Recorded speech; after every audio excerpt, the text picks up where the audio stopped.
Amém. Diz a palavra em Isaías capítulo 33, versículo 6. Ele será o firme fundamento nos tempos a que você pertence, uma grande riqueza. Diga a quem está do seu lado, uma grande riqueza. A palavra de Deus diz em vários trechos que Deus é dono de tudo, inclusive da prata e do ouro, e que esse Deus ele é galardoador, ou seja, ele é presenteador. Ele gosta de galardoar, de presentear aos seus filhos, porque ele é um pai bondoso. Jesus mesmo disse: vocês que são maus sabem dar boas coisas aos seus filhos. Você imagine o vosso pai que está nos céus. Então Deus é bom, Deus gosta de nos presentear. Diga amém. Temos que entender, queridos, que um pai sempre gosta de ver o filho melhor do que ele. Um pai bom, né? Porque tem uns pais meio malucos aí que não são pai, né? São desnaturados, né? Um pai natural, de verdade, não precisa nem nesse aspecto ser uma pessoa cristã, mas o fato dele ser uma pessoa de caráter, ele gosta de ver seus filhos caminhar, gosta de ver seus filhos prosperar, ele gosta de tudo isso, não é verdade? Imagine Deus. Salmo 112 diz que aquele que anda com o Senhor, na sua casa há prosperidade e riqueza, e a sua justiça dura para sempre. Você diz, então, o senhor veio hoje pregar sobre riqueza para a gente ficar rico, pastor? Eu vim pregar o título aí, olha. A colheita que produz a riqueza verdadeira. O nome abundância está aí para você entender que quando a riqueza verdadeira chega, ela traz com ela abundância. E nós vamos entender isto, porque se eu estou falando que existe uma riqueza verdadeira, porque ela é eterna, eu também tenho que admitir que existem certos tipos de riqueza que são passageiras, que são fugazes, que às vezes colocamos os olhos nela com tanta esperança e elas escapam pelos dedos. Nós vivemos dias bem difíceis, dias confusos, né? Já tenho dito muitas vezes isso aqui, não sou o único a pregar sobre isso. Hoje em dia é lugar comum você escutar os pregadores avisarem a igreja sobre isso. Vivemos num mundo onde ter é muito mais importante do que ser. A gente vive num mundo onde valores são dados por causa da mídia, por causa dos mercados, por causa de um valor mercadológico. Por exemplo, você tem um sapato e um sapato. Digamos que esse sapato pode ser vendido, um exemplo, por $30. Às vezes esse sapato é vendido um por 30, mas o outro é vendido por 300. Por quê? Porque carrega um nome, uma grife, está numa loja XYZ, e nós somos convencidos de que esse vale mais do que este. E você diz, o que é que isso tem a ver com a gente aqui? O que tem a ver é que a gente transfere esses valores para os nossos relacionamentos, sem perceber. Às vezes temos nosso cônjuge, nossa esposa, ou no caso das irmãs, seu esposo, seus filhos, seus pais, e nem sempre conseguimos ver o verdadeiro valor que cada um tem. Quando a gente vai em Apocalipse, capítulo 3, 17, é claro que aqui o Senhor está falando a uma igreja específica, que era uma igreja que se achava rica, uma igreja que se achava poderosa, e ele diz assim: você diz, estou rico, adquiri riquezas e não preciso de nada.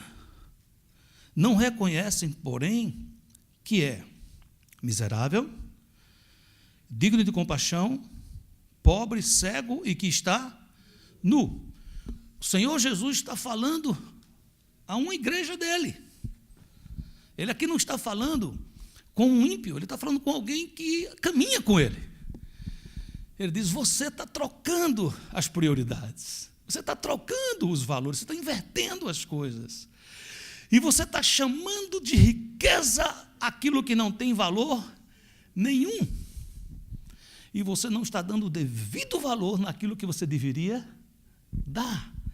Quando a gente estuda um pouquinho sobre o que é riqueza, porque para a gente entender, né?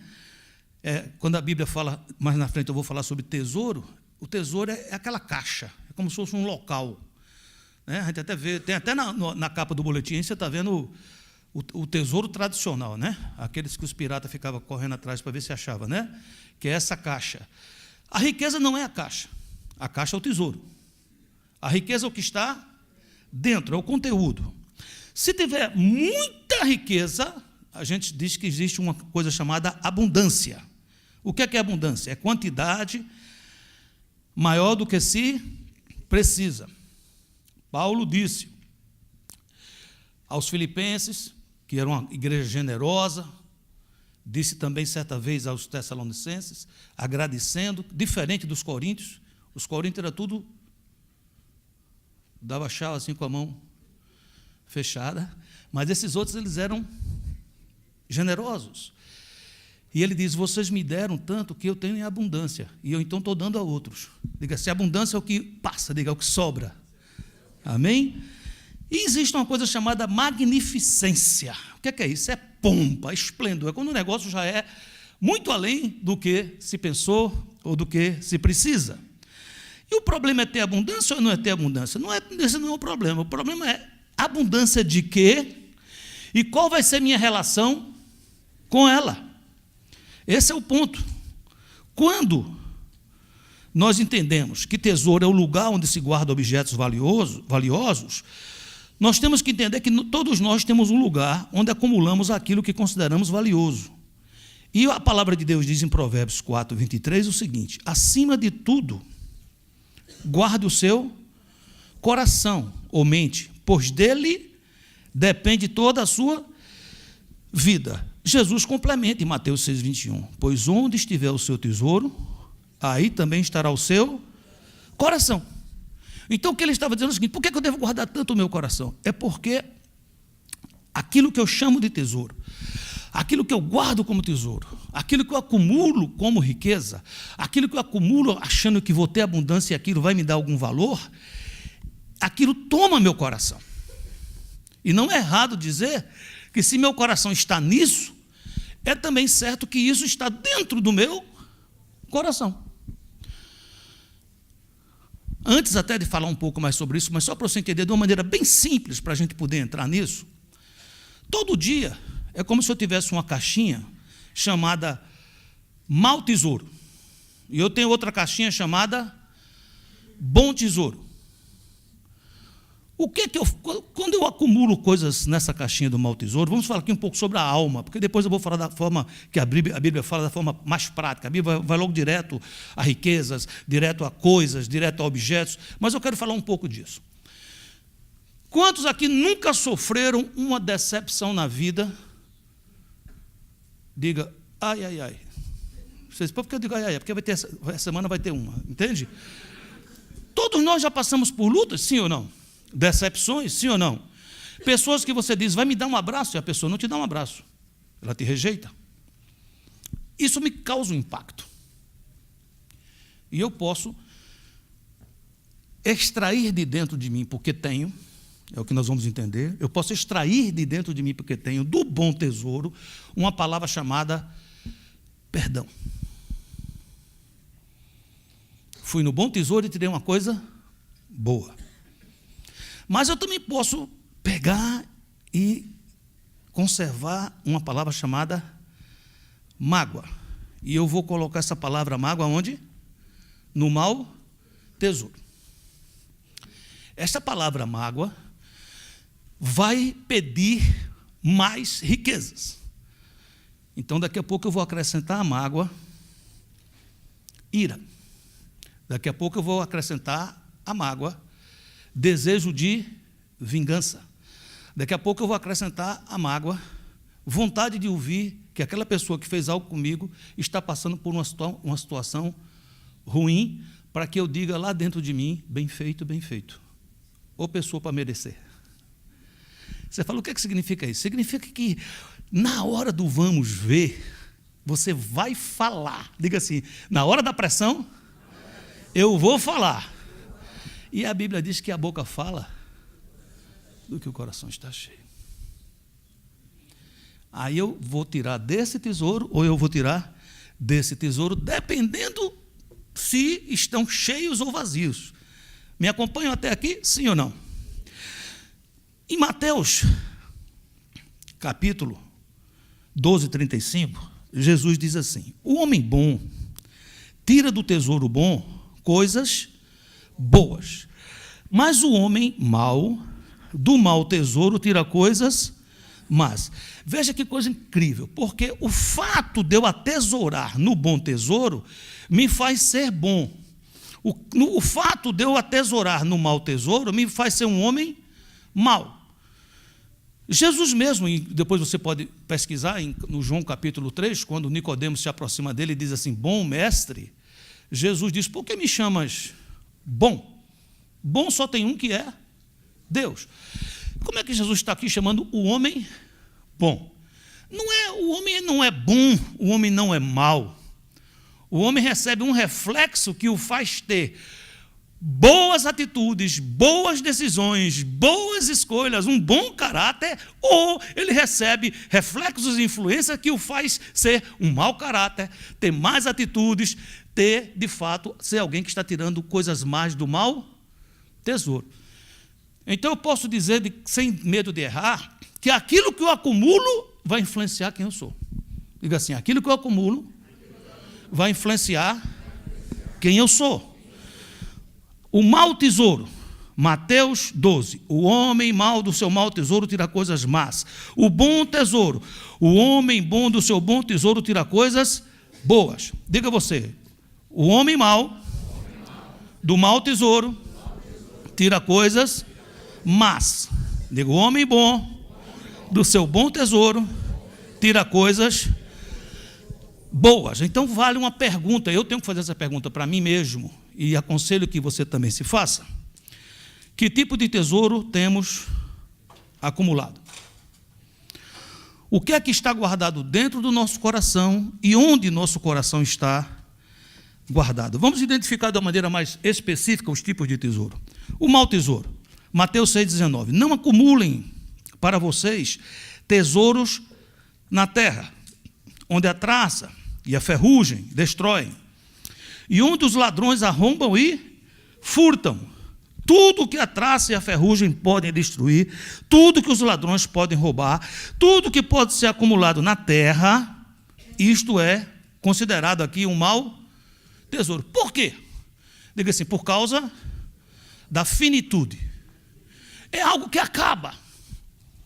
E qual é o grande problema? Será que Jesus está nos ensinando aqui a sermos imprevidentes, a sermos esbanjadores, a sermos aqueles que somos como os filhos pródigos, perdulários? Não. O problema não está em você trabalhar, em você ter as coisas, o problema está quando você considera isso um tesouro, um asset, um ativo na sua vida. Algo que você diz: eu estou passando por isso, mas graças a Deus que eu tenho aquilo, pode me salvar. Me acompanha ou não? É quando eu começo a achar que eu tenho algo que eu posso confiar. Ele diz: você se enganou. E por quê? Porque aí as coisas costumam ter traça. E aí as coisas costumam ter ferrugem. Quantas pessoas não colocaram a sua confiança no homem? E na hora que mais precisava, ao procurar esse homem, a traça tinha comido, não o homem, mas a disposição de andar com você a segunda milha. Você fala: então não devemos ter amizades? Devemos, mas não ponha isso a confiança. Não devemos amar nossos filhos? Deve amar seus filhos, mas não faça do seu filho um ídolo. Deus queria que Abraão amasse seu filho Isaque. Deus manda a gente amar a família, sim ou não? A gente diz: a família nasceu no coração de Deus. Mas quando eu começo a achar que a minha família é o meu tesouro, foi o meu tesouro que deu a minha família, não foi a minha família que virou meu tesouro. A minha família pode fazer parte das muitas riquezas, ou a profundidade das riquezas, ou a profundidade das riquezas do conhecimento de Deus, ela pode ser o reflexo, o fruto desta vida com esse sim, que é dono de tudo. Mas às vezes eu começo a colocar a família num patamar que ela deixou de ser uma bênção, e ela passa a ser o meu tesouro, onde eu deposito a minha confiança. E na hora de decidir, pode ser que eu decida mal. Havia um homem de Deus chamado Eli, um profeta, sacerdote, e ele tinha uma família. Mas houve um dia que essa família ficou tão importante para ele, tão importante para ele, tão importante para ele, que ele não tinha mais capacidade de orientar a família, de repreender a família, de exortar a família. Ele teve 2 filhos que se chamavam Hofni e Finéias, que eram sacerdotes. E esses meninos pintaram e bordaram. Eles roubavam da oferta. Aquilo que era sagrado de Deus, eles iam lá e pegavam para ele. Eles se prostituíam com as mulheres na porta da tenda da congregação.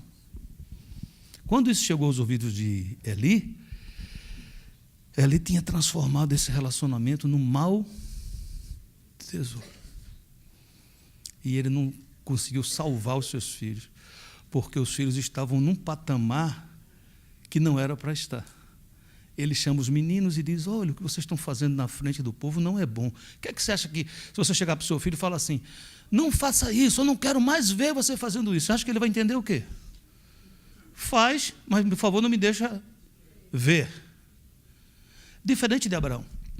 Quando Deus viu Isaac crescer de uma maneira desproporcional no coração de Abraão, e ele começou a colocar em Isaac toda a sua esperança, Abraão já era um homem muito velhinho. Deus disse a Abraão: eu quero que você me entregue Isaac. E olha que coisa maravilhosa. Quando ele entregou Isaac, Isaac voltou para o lugar onde ele sempre deveria ter estado. Deus então devolveu Isaac para ele. Você está me acompanhando, igreja? O homem bom sabe tirar coisas boas do bom tesouro. O homem mau vai tirar coisas ruins do mau tesouro. E você diz: mas pastor, é porque aonde estiver o teu tesouro, aí vai estar o teu coração. E o que é coração? É o teu centro criativo, local, onde é decidido todas as suas decisões, tomado todas as suas decisões. É nesse local, é nesse centro que cria, que pensa, que toma decisões, que decide: vou fazer, eu não vou fazer. Mas você tem que entender que nós somos seres influenciáveis. A Bíblia diz que até amizades podem me influenciar, companhias podem me influenciar. Você acha que o Mateuzinho está aqui tocando e cantando? Por quê? Será que não tem alguém, desde a mais tenra idade, dizendo no ouvidinho dele: o seu nome é Mateus, Mateus quer dizer presente de Deus, você é uma bênção, Deus vai curar você, tome louvor, tome louvor, tome louvor. Aí Mateuzinho louva. Ele sabe tirar boas coisas do bom tesouro. Não vou falar muito aqui para a gente não atrapalhar, acho que Mateus está aqui com a gente, mas quantas vezes nós passamos por uma situação e a gente vai tirar coisas mais do mau tesouro. Ó céus, ó dores, ó meu Deus, por que eu? Não é? Passamos por uma dificuldade, a gente fica decepcionado com Deus. Eu falo por mim, quando eu tive um infarto lá em 2007, passado aquele primeiro momento que eu estava pregando para todo mundo, quando eu caí na real, eu disse: ó, meu amigo, você agora é um cardiopata. Eu digo: eu não sabia nem que era tudo isso. Mas quando eu entendi as limitações, eu passei um momento que eu quase construo para mim um mau tesouro. Questionamentos: por que Deus? Por que eu? Fiquei um tempo sem pregar. Os pastores vinham pregar aqui no meu lugar. Eu colocava para ver eles pregarem. Eu achava, eles estão muito felizes. Eles estão vibrando com a minha enfermidade. Eu pensei. Eu digo: o que tem um negócio estranho aqui nesse negócio? E eu falei com Deus: Senhor, se o Senhor precisava que alguém tivesse infarto, se o Senhor me perguntasse, Eu tenho uma pequena lista para lhe dizer de pessoas que poderiam ter, né? Um monte de ditador que tem aí, um monte de governante ruim que estão por aí, matando o povo, acabando com seus países, né? Mas aí você dizia, veja bem, diga assim, graças a Deus, a gente pode se arrepender. E o primeiro assim, sintoma do arrependimento é que você conta o seu pecado, já perdoado, sem vergonha nenhuma, porque eu não estou aqui ensinando você a fazer, eu estou dizendo, não faz isso, eu errei. Seu pastor naquele tempo estava com o coração enfermando. Você diz, então o senhor agora está isento. Todo dia tem um risco. Todo dia, quando a gente acorda, existe aquela caixinha do mau tesouro e a caixinha do bom tesouro. Você falou, o que é que eu faço, pastor? Deposita no bom tesouro, deposita no bom tesouro, deposita no bom tesouro e zera o outro. Se possível, dá uma bica nele para ele ir embora, ficar longe de você, dá um chutaço nele aí. Amém, queridos? Mas caberia algumas perguntas, pastor, com toda essa consciência, por que é que alguns ainda escolhem o mau tesouro? Tem coisas bíblicas que a gente tem que entender. A primeira coisa é que a Bíblia diz que aquele que não aceitou Jesus como Senhor e Salvador, veja bem, não é aceitar uma religião, não é aceitar, frequentar uma agremiação ou uma igreja, é se render, nós cantamos aqui hoje, rendido estou, é se render para o Senhor. Se você nunca fez isso, você tem essa oportunidade de fazer agora, porque Ele está de braços abertos esperando você. Deus lhe ama muito, Deus lhe ama tudo, Deus mandou Jesus por causa de você. E ouça uma coisa importante, é muito importante a gente entender isso. Quando a gente está sem Deus, Deus é o autor da vida. Se a gente se afasta do autor da vida, a gente perde a vida. A Bíblia diz que antes, quando a gente não tinha o Senhor Jesus, nós andávamos mortos. Olha o que diz a palavra aqui em Efésios capítulo 2. Vocês estavam mortos em suas transgressões e pecados, nos quais costumavam viver quando seguiam a presente ordem deste mundo e o príncipe do poder do ar, o espírito que está atuando nos que vivem na desobediência. Então, tá, o número 1 aí tem algumas lacunas para preencher, se você quiser, preencha. Por que é que muitos escolhem esse tipo de tesouro? Por estar morto espiritualmente e caminhar como morto. Segundo ponto, por sofrer de cegueira espiritual. A palavra diz em 2 Coríntios 4, mas se o nosso evangelho ainda está encoberto, é para os que se perdem que está encoberto. O Deus desta era, tem outra versão que diz o Deus deste século, ou o Deus deste tempo, o que ele fez? Cegou o entendimento dos descrentes, para que não vejam a luz do evangelho da glória de Cristo, que é a imagem de Deus. Muitas vezes, queridos, nós conseguimos ver com os nossos olhos, mas nós somos cegos espiritualmente. O nosso entendimento está embotado. Terceiro ponto, por desconhecer o que é a verdadeira vida. Muita gente acha que viver é ter muita coisa, é ter muito carro bom, é ter muita casa, é viajar muito. Diz, eu estou aproveitando a vida. Mas será que de fato isto é a verdadeira vida? Olha o que a palavra de Deus diz em João 14,6. Respondeu-lhe Jesus, eu sou o caminho e a verdade e a vida. Ninguém vem ao Pai senão por mim. 1 João 5,12 diz, aquele que tem o Filho tem o quê? A vida. Aquele que não tem o Filho de Deus não tem a vida. Seguindo, o bom tesouro, quais são suas características? Mateus 6,20, mas acumulem para vocês tesouros nos céus, onde a traça e a ferrugem não destroem, e onde os ladrões não arrombam e nem furtam. O que é bom tesouro? Diga assim, é aquilo que é indestrutível. Não tem traça, não tem ferrugem, não tem o inferno, não tem Satanás que consiga destruir esse bom tesouro. Paulo dizia, né? Porque nem a morte, nem a vida, nem anjos, nem principados, nem coisas do passado, nem coisas que estão por vir, nada poderá nos separar do amor de Deus que está em Cristo Jesus. Esse é um tesouro incorrompível. Ninguém pode tirar isso de você. Amém, queridos? Vamos entender como escolher esse tipo de tesouro. Escreva, por favor: Cristo vivendo em mim me faz enxergar. Gálatas 2:20 diz assim: logo, já não sou eu quem vive, mas Cristo vive em mim. E esse viver que agora tenho na carne, vivo pela fé no Filho de Deus, que me amou e a si mesmo se entregou por mim. O que é que Paulo estava dizendo? Paulo estava dizendo assim: eu tenho entendido que quanto menos de Paulo, quanto mais de Cristo, eu sou mais rico. Diga: quanto menos de mim, quanto mais de Jesus, estou enriquecido. Diga: menos de mim, menos de mim, menos de mim, mais de Jesus, mais de Jesus, mais de Jesus, bom tesouro, riqueza, abundância. Você me acompanha, igreja? Então diz a quem está do seu lado, fala assim: fica bem pequenininho, deixa ele crescer.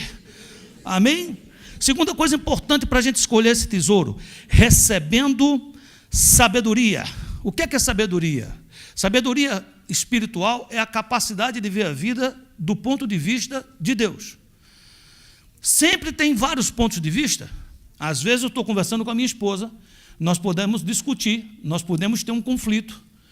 E por que tem um conflito, pastor? Porque eu estou tendo um ponto de vista e ela está tendo outro. Como é que se resolve isso? Se houver sabedoria. Se não houver sabedoria, vai ter aquilo que muitas vezes a gente escuta na linguagem policial: é uma desinteligência, ou seja, para não dizer outra palavra, né? Então o que é que significa isso? E por que está faltando sabedoria? Está faltando sabedoria porque eu estou querendo impor o meu ponto de vista. E ela está também querendo impor o ponto de vista dela. Se essa sabedoria cair sobre nós, nós vamos começar a buscar ver essa situação do ponto de vista de Deus. Quando a gente vê do ponto de vista de Deus, ele vai corrigindo o nosso coração. Ele vai corrigindo o nosso coração. Você está aqui comigo? Está firme? Provérbios 1:7: o temor do Senhor é o princípio do conhecimento, mas os insensatos desprezam a sabedoria e a disciplina. Aí você diz: como é que eu faço para ter essa sabedoria? Tiago explica, capítulo 1, versículo 5: se algum de vocês tem falta de sabedoria, o que é que deve fazer? Pede agora. Começa logo a pedir agora: Deus me dá sabedoria, eu preciso de sabedoria. Que a todos dá o quê? Livremente, de boa vontade lhe será concedida. Quando eu era criança, teve um pastor que botou medo em mim. Porque às vezes tem pastor que dá um medo na pessoa, não tem?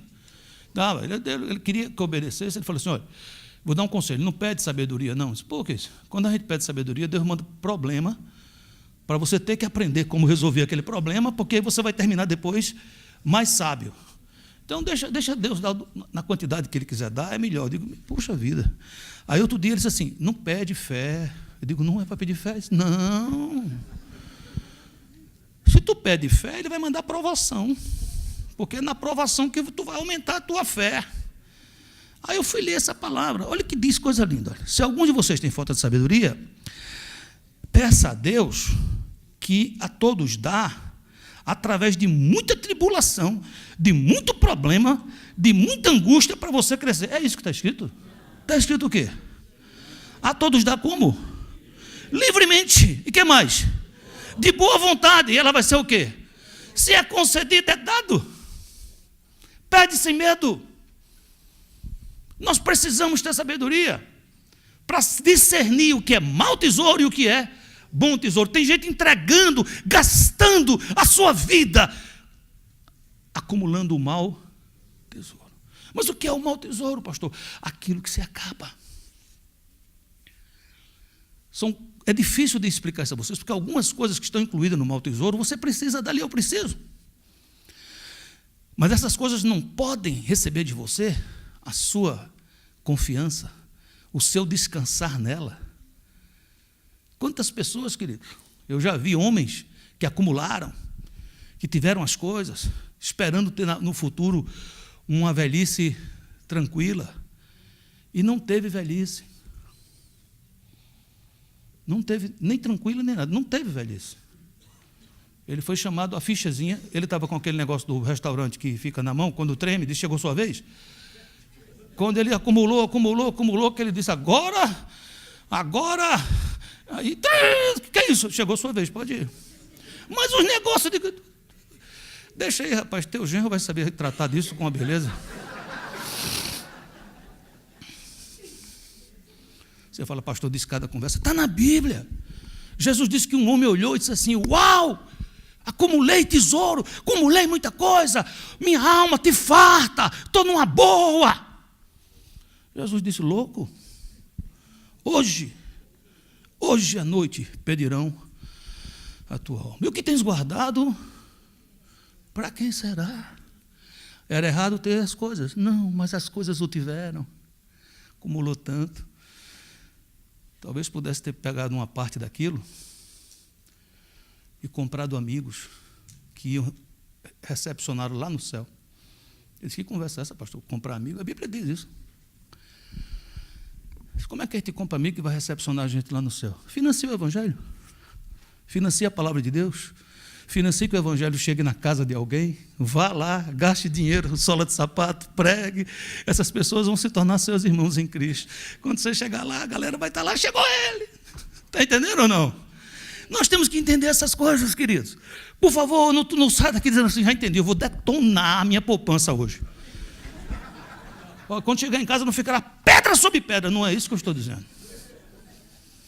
Não põe aí tua confiança. Não põe aí tua confiança. Por quê, pastor? Porque isso passa. Bens, dinheiro são ótimos servos, mas são senhores terríveis. Você me acompanha ainda? Terceiro ponto importante, experimentando, diga experimentar a revelação e o conhecimento do reino de Deus. 1 Tessalonicenses 1,5 diz, porque o nosso evangelho não chegou a vocês mesmos em palavra, mas também em poder no Espírito Santo, em plena convicção. É preciso que você entenda que a vida com Deus, ela é composta de alguns elementos muito importantes. A Bíblia diz, a fé vem pelo ouvir, e o ouvir da palavra de Deus. Ela diz, quão formosos são os pés que anunciam o evangelho da paz. Então, olha, duas coisas, eu já escutei e agora eu falei. Sim ou não? Essas coisas são importantes, mas nós temos que entender que é mais do que isso. É preciso que você experimente. Quando a gente é muito criança, a gente repete muitas coisas que escuta papai e mamãe falar, e a gente às vezes fala isso com uma convicção grande, mas nós ainda não temos experiência. A experiência vem através das provas. E não precisa ter medo, porque uma hora que você tem um bom tesouro, você está passando por isso, suportado por Deus. Você me acompanha? Você me entende o que estou falando? Então veja bem o que eu estou tentando dizer para você, meu amado. O Evangelho é mais do que conceitos. O Evangelho é experiência com Deus. Nós tivemos aqui hoje uma mãe contando para a gente sobre teologia. Ela trouxe para a gente aqui um estudo bíblico. Ela disse, olha, eu estou seguindo agora o calvinismo, eu sou da linha arminista. Ela falou essas coisas. Ela contou uma experiência. Está entendendo ou não? Mais ou menos como aquele hino muito antigo que dizia, passei tribulações e acusações do tentador, mas peguei na tua mão, que me sustentou, Senhor, mas peguei na tua mão, que me sustentou, Senhor. Aí a igreja de Deus dizia, aleluia. Tenta cantar. Aleluia, aleluia, aleluia. Vou cantar mais uma vez. Passei tribulações e acusações do tentador, mas peguei na tua mão, que me sustentou, Senhor. Levanta a mãozinha e diz, mas peguei na tua mão, que me sustentou, Senhor. Aí a gente agora louva. Aleluia, aleluia, Aleluia. Aí você sai dessa prova enriquecido. Compreende o que eu estou falando? Sim ou não? Você sai mais parecido com Jesus. Você sai mais pertinho dele. Diz a quem está do seu lado. Diz, pega na mão dele. Fica firme. Vai dar tudo certo. Vamos terminar. Escolhendo o bom tesouro. Como é que a gente escolhe o bom tesouro de vez? Recebendo de Deus o Espírito Santo. Eu disse aqui há pouco tempo que antes de ter Jesus nós estávamos o quê? Mortos. E agora o que é que acontece? Está aqui na palavra dizendo em 1 Coríntios capítulo 2, versículo 12. Nós, porém, não recebemos o Espírito do mundo, mas o Espírito procedente de Deus, para que entendamos as coisas que Deus nos tem dado gratuitamente. O Espírito Santo de Deus é dado a você gratuitamente. Você deve recebê-lo. Você deve dizer, Senhor, me enche com o teu Espírito Santo, eu quero ser morada do teu Espírito Santo, eu quero entregar minha vida a Jesus, recebê-lo como único Senhor e Salvador. Se você já fez isso, a Bíblia diz, enchei-vos do Espírito, enchei-vos do Espírito, enchei-vos do Espírito, e como consequência, andai em Espírito, andai em Espírito. Amém, queridos? Isaías 11, 2c, o Espírito que dá conhecimento e o que mais? Temor do Senhor. Temor do Senhor não tem medo de Deus, não. A palavra temor é o respeito que gera obediência. Diga, é o respeito que gera obediência. Por eu respeitar a Deus, porque eu o conheço. Por eu respeitar a Deus, porque sei quem Ele é. Por eu respeitá-lo e ser grato por tanto amor e tanta misericórdia que Ele derramou sobre a minha vida, esse respeito me faz ser uma pessoa obediente. Amém, querido? Segundo ponto, recebendo a chave do tesouro. Isaías 33, 6a diz, ele será o firme fundamento nos tempos a que você pertence. Uma grande riqueza da salvação, sabedoria, conhecimento, temor do Senhor, é a chave desse tesouro. Levanta a mãozinha e diga, pega essa chave agora, em nome de Jesus. Terceiro ponto, recebendo o reino como o meu maior tesouro. A palavra reino, às vezes é muito complicada, a gente não entende muito bem isso, até porque nós não vivemos numa monarquia, né? Mas vamos entender como governo. Governo. O que nós precisamos entender, que Jesus nos ensinou, a palavra nos ensina, é que o céu é um lugar muito bom. O céu é um lugar de paz. O céu é um lugar de alegria. O céu é um lugar de abundância. É um lugar celestial. E muitas vezes a gente diz, Deus, eu queria que a minha casa fosse um pedacinho do céu. Você sabe por que o céu é o céu? O céu é o céu, porque no céu Deus governa. Pergunta com amor quem está do céu. Você quer que a sua casa seja um pouquinho do céu aqui na terra?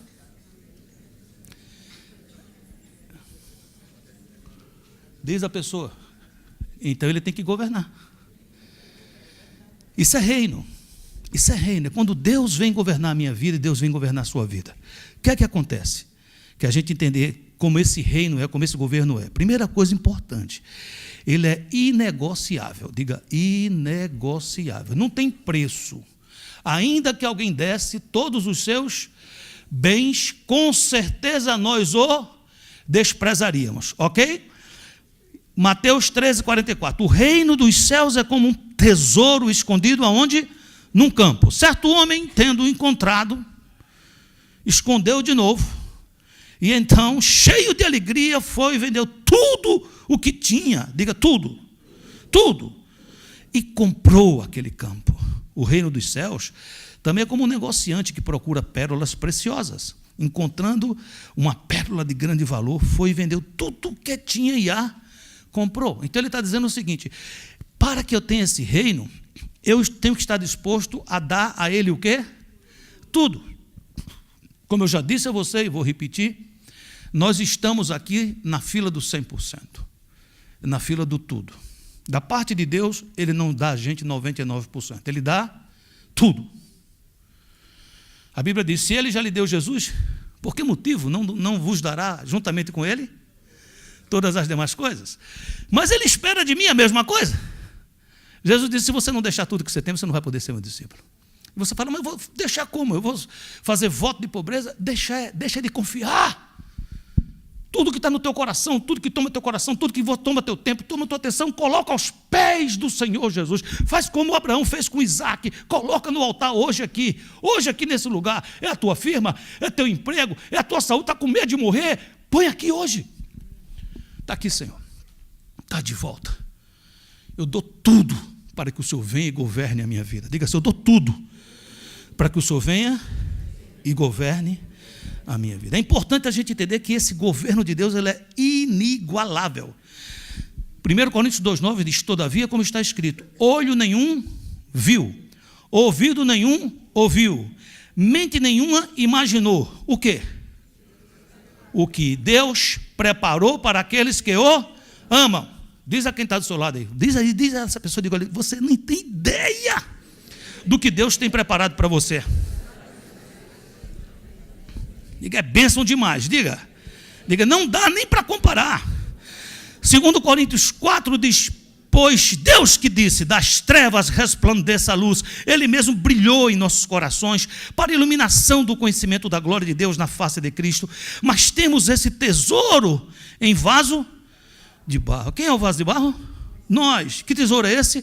É o Espírito de Deus, a presença de Deus, o Senhor Jesus, o seu reino. Eu tenho esse tesouro em vaso de barro para mostrar que este poder, que é tudo excede e provém de Deus e não de nós. Outra palavra importante, esse reino é imerecido. Ninguém faz por merecer. Não é uma coisa que eu faço, eu digo agora me dê. Não é. Lucas 12:32 diz, não tenham medo, pequeno rebanho, pois foi do agrado do Pai dar-lhes o reino. Diga, dado, diga. Efésios 2 ensina, pois vocês são salvos pela graça, por meio da fé. Isto não vem de vocês ou de vós, é dom de Deus, não por obras. Por que não vem por obras? Para que ninguém se glorie. É nele, igreja, que estão ocultos todos os tesouros. Diga assim, é nele. Todos os tesouros estão ocultos nele. Olha o que diz a palavra em Colossenses capítulo 2, versículo 2 e 3. A fim de conhecerem plenamente o mistério de Deus, a saber, Cristo. Nele estão escondidos todos os tesouros da sabedoria e do conhecimento. Quando nós chegamos nesse lugar, você não apenas tem um tesouro dentro de você, não apenas está enriquecido, mas Deus começa a olhar para você e dizer assim, a partir de agora eu vou chamar você de meu tesouro. Olha o que diz a palavra. Malaquias 3,17, no dia que eu agir, diz o Senhor dos Exércitos, eles serão o meu tesouro pessoal, eu terei compaixão deles como um pai tem compaixão do filho que lhe obedece. Diz com amor quem está do seu lado. Digo, eu tenho uma palavra de Deus para você. Ele disse que olha para você e que diz que você é o tesouro pessoal dele.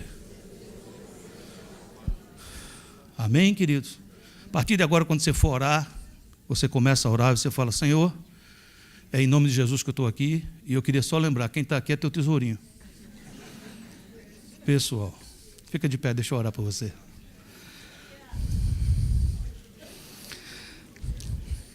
Vamos ler junto essa última frase que está no boletim aí, por favor. Você tem a última frase no boletim, no quadradinho aí. Vamos ler juntos. Mais do que acumular tesouros, é se transformar no tesouro de Deus. Deus falou com você, você descobriu uma caixinha que está acumulando alguma coisa que não devia, está na hora de jogar fora. Mágoa, tristeza, esperança em coisas que não devia, confiança em coisas materiais, colocou muita confiança em cima de um relacionamento humano, isso pode se acabar, pode quebrar, porque somos pessoas. Pessoas abraçam e às vezes pessoas empurram. Você diz o que é que o senhor está me aconselhando? Aconselhando a colocar isso no lugar correto, que é aos pés do Senhor Jesus. E venha ser você o tesouro de Deus. Porque você vai considerar nele o maior tesouro que você tem. Se por acaso na caminhada você descobriu, como Abraão, admoestado por Deus, descobriu que Isaac é o filho da promessa, está com a bênção. Isaac foi o pai de Jacó, que foi o pai de Judá, que na sequência trouxe a descendência de Davi. e que um dia nasceu aquele que é o leão da tribo de Judá, a raiz de Davi, o Todo-Poderoso Jesus Cristo de Nazaré, Yeshua HaMashiach. Então Deus não queria matar Isaac. Deus queria que Isaac ficasse vivo. Mas Deus não queria que Isaac matasse Abraão, a sua fé, estando no lugar onde ele não deveria estar. Então, se Deus mostra algo assim, eu quero dizer a você há pouco tempo, a gente erra, mas dá para se arrepender. Dá para confessar, dizer, eu errei, papai. Estou aqui pedindo perdão. Estou aqui nos seus pés pedindo perdão. E Ele perdoa. E Ele aclara, enxuga nossas lágrimas, nos dá uma nova chance. Se você sente esse desejo de fazer assim com o Senhor, saia do seu lugar, vem aqui à frente, vamos orar juntos. Amém? Pai amado, eu quero clamar por cada irmão e irmã que está aqui na frente. Em nome de Jesus, cada um está aqui, Senhor, despejando o seu coração diante de Ti. O Senhor conhece todas as coisas. Talvez aqui, Senhor, Isaques estão sendo colocados no Teu altar. E eu sei que o Senhor vai devolver um Isaac mais ungido, mais abençoado, no lugar certo. Eu sei, Paizinho, que aqui tem irmãos, tem irmãs, que na luta, na batalha, pouco a pouco, colocou a confiança, Senhor, naquilo que não deveria. Mas hoje estão aqui corrigindo isso diante de Ti. E o Senhor é o nosso Deus amado, e o Senhor está fazendo isso agora. Eu quero declarar em nome de Jesus que o Senhor perdoa, que o Senhor te abraça, que o Senhor te chama do seu tesouro pessoal, em nome de Jesus. Toda semana, depois que nós recebemos essa palavra de Deus e o Espírito Santo toca o nosso coração, nós viemos aqui, os pastores, e nós fazemos um convite para que as pessoas entreguem suas vidas a Jesus, façam uma aliança, um pacto com Ele. Isso transcende essas quatro paredes. Pessoas agora que estão nos assistindo de diversos lugares, através do nosso canal do YouTube, através das redes sociais, através da TV Master lá de João Pessoa, em vários lugares. E o Senhor, nesse momento, leva essas pessoas, a nós que estamos aqui, a fazer uma aliança, um pacto. Porque muitas vezes nós vamos à igreja e a gente não ainda teve a oportunidade de fazer isso. E eu quero mostrar um testemunho de uma dessas pessoas que, através da rede social, fez uma aliança e a vida dessa pessoa mudou. Vamos ver esse vídeo, por favor. Olá, meu nome é Juscelia e um dia eu estava trabalhando e sempre quando eu trabalhava limpando casa, eu tinha o Wi-Fi das casas, então eu sempre estava escutando pregações. E um dia o pastor Marcos estava pregando e no final, depois do apelo, ele fez uma oração.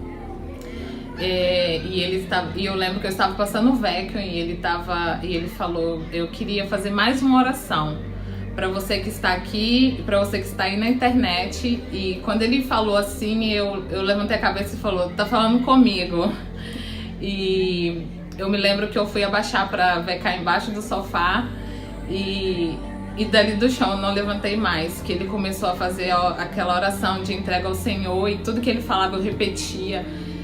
E com a convicção no meu coração, foi um momento lindo do Senhor. A mesma unção que estava naquele domingo no culto, depois do culto, eu recebi dias depois num lugar totalmente diferente e isso mudou a minha vida. Eu tive realmente um encontro com o Senhor, foi a primeira vez que eu fiz essa oração e essas orações são muito poderosas. Do mesmo jeito que ela alcançou a minha vida, elas alcançam a vida de milhares de pessoas e eu creio nisso.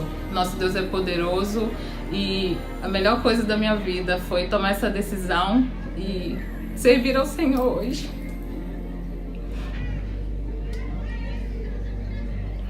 Amém. Eu quero dar uma palavra para você que está nos assistindo. O Senhor me coloca no coração agora um casal que já vai à igreja, ouve a palavra, mas nunca teve a oportunidade de fazer um pacto. E nesse momento tem pensado o divórcio. O Senhor me manda te dizer que hoje é dia de pacto, é dia de aliança, porque se vocês fizerem uma aliança com Ele, vocês vão ter uma aliança um com o outro. Quero também falar para esse jovem que está nos assistindo, que cresceu na igreja, está aí nesse momento, e ele nunca fez isso porque ele acha, isso não precisa, eu já sou da igreja. Precisa, porque Deus é um Deus de aliança, um Deus de pacto, e Ele vai mudar a sua vida, Ele vai transformar a sua vida. Eu quero também dizer a você que nos assiste, que se apartou do Senhor. Você tem vivido uma vida que vai à igreja e vive no mundo, e você tem lutado com isso. Hoje é dia de você renovar essa aliança com Deus, e eu quero dizer para você que Deus te ama e Ele te escolheu, porque a palavra de Deus diz assim: se com a tua boca confessares que Jesus Cristo é o Senhor, você será salvo. Hoje é um dia de aliança. Jesus também fala que Ele está à porta e bate. Se ouvires a voz e abrires a porta, Ele vai entrar na sua vida. Então eu queria pedir à igreja nesse momento que levantasse as mãos para orar por essas pessoas que estão nos assistindo agora, recebendo agora essa libertação, recebendo a unção de Deus. Senhor, em nome de Jesus, nós abençoamos essas vidas, Senhor. Entregamos a Ti, Senhor, como esse testemunho que foi dado, que é uma bênção, Senhor, é uma entrega. Obrigado, Senhor, nós declaramos todas as sortes de bênçãos espirituais, físicas e emocionais. E declaramos agora, Senhor, que o poder do alto, o poder do Espírito Santo agora opera sobre essas vidas, quebrando agora toda a cadeia, toda a amarra, toda e qualquer ação do inimigo sobre essas vidas. E nós os abençoamos e os recebemos na Tua família, que é a Tua igreja. Amém.